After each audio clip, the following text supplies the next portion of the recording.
Family history is helping others discover theirs. Yeah, our Sean Martinelli takes us to the town of the Plains in Fauquier County to get to the heart of it.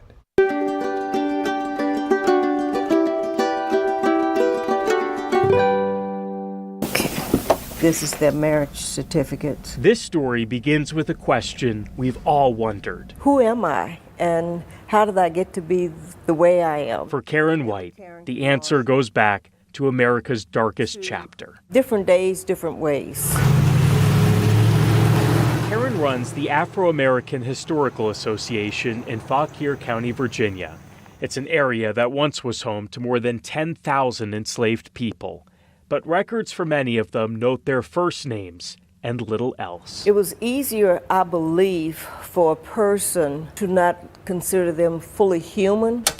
For Karen, first names were not enough. Okay, so this is another one of my families. These were her ancestors. This is a family tree of Bristol Grigsby. She wanted to know their stories. I imagine a fisherman, if he really likes to fish, I think they're going to go to as many ponds as possible.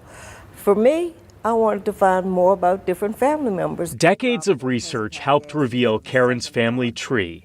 She got her answers.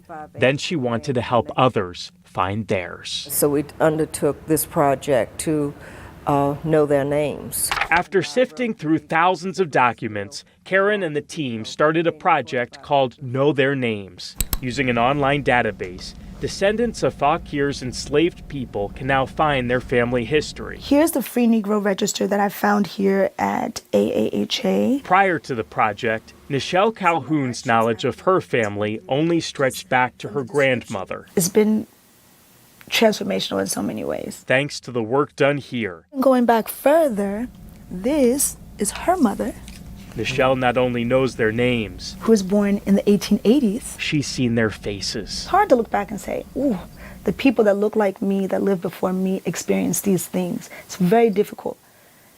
I look back in a totally different way now.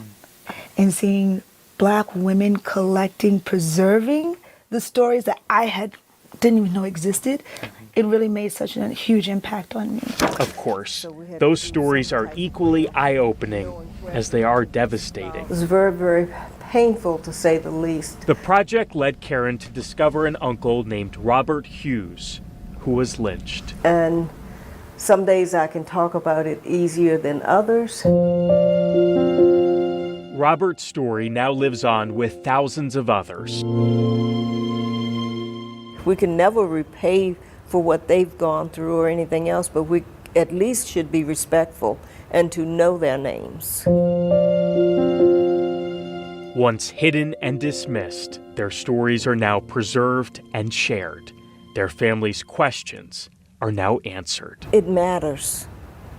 It gives breath to the history that has been invisible for so long, that has been overlooked, overshadowed, downplayed, unimportant.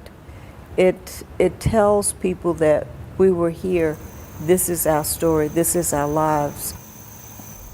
Yeah, Karen doing such important work there. Like Michelle said, this really is transformational. And they're not done yet with this project, right? Far from it. No, they're not done. They won't be done until they document the name of every single enslaved person from that county. And this is already one of the most large and most comprehensive databases of its kind in the whole country. I think whether you have family members that you can trace through Fauquier County or not, what this hits on is so many of us don't know huge parts of our history because of that dark chapter in our nation.